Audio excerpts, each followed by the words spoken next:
তো মানুষের ভালোবাসা জয় করতে আপনার কোটি টাকা লুটপাট করার কোনো প্রয়োজন নাই। আমি আপনাদের মহিউদ্দিন রনি। ভারতীয় আধিপত্যবাদ মুক্ত ইনসাফের বাংলাদেশ প্রতিষ্ঠার আমাদের যে সংগ্রাম, যে লড়াই জারি আছে, এই লড়াইয়ে যে শহীদি কাফেলা, সেই কাফেলার একজন হওয়ার জন্য, শহীদদের খাতায় নাম লেখানোর জন্য আমি ত্রয়োদশ জাতীয় সংসদ নির্বাচনে ঢাকা 18 আসন থেকে স্বতন্ত্র প্রার্থিতা ঘোষণা করেছিলাম এবং মনোনয়নের জন্য মনোনয়ন জমা দিয়েছিলাম এবং প্রথম পর্যায়ে সেটা বাতিল হয় সমর্থক লিস্টের একটা ইস্যুজের কারণে। পরবর্তীতে আমরা কোর্টে রিট করি এবং মহামান্য আদালত সেই সকল ইস্যুজ তাদের বিচক্ষণতার সাথে জাজ করে আমাদের পক্ষে আমাদের প্রার্থিতা বহাল রেখেছে।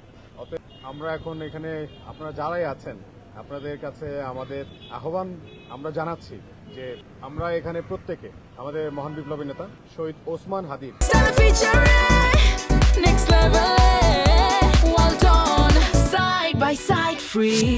সহ সকল শহীদের হত্যার বিচার সহ বাংলাদেশের আপামর জনতার যান মাল নিশ্চিতের লক্ষ্যে এবং তার জন্য যা যা করণীয় সেই নীতি নির্ধারণের জন্য আমরা তরুণদের পক্ষ থেকে তরুণদের হয়ে, জনতার পক্ষ থেকে জনতার হয়ে আমরা হাদি ভাইকে নিয়ে, তার আদর্শকে নিয়ে আমরা সংসদে যাওয়ার জন্য প্রস্তুতি নিচ্ছি।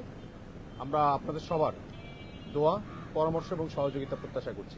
আলহামদুলিল্লাহ, আমি আমার কাছে অসহায়, আমার কাছে কোনোভাবেই আমার নিজেকে অসহায় মনে হচ্ছে না। আমার আল্লাহর একটা কমিটমেন্ট আমি খুব বিশ্বাস করি, সেটা হচ্ছে আল্লাহ বলেছেন যে আমার জন্য আল্লাহই যথেষ্ট।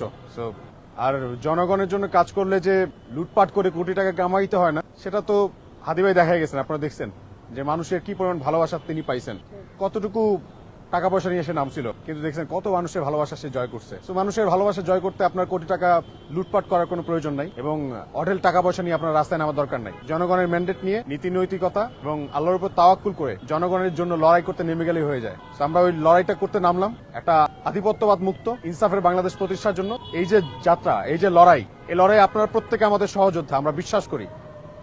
তাই আপনাদের সবাইকে আমরা অভিনন্দন জানাচ্ছি এবং সাথে করে আপনাদের সবার সহযোগিতা আমাদের খুব প্রয়োজন।